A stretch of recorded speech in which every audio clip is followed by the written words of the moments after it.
pissed off for some reason. Why? I'm like, oh god. See it as a breather and sometimes have a drink of water. I like that. It breaks up the test. Yeah. So although they're looking for you to move off safely, you can actually, like that now, just shut the car, you can have a little drink of water now, just to settle those nerves. You know what I mean? So what happens is when you get stressed, your mouth goes like a flip-flop, and then it's dry as like you're in the desert.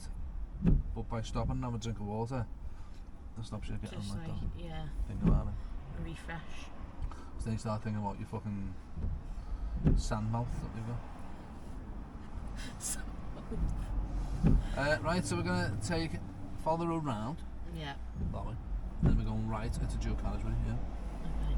And then at the roundabout, first roundabout we're turning right, Yeah. taking the second exit. And then second roundabout we're going ahead at the second exit. So what lane are you going to use, Abbie? Me right. Me right. Okay, now check all around, check all my spots.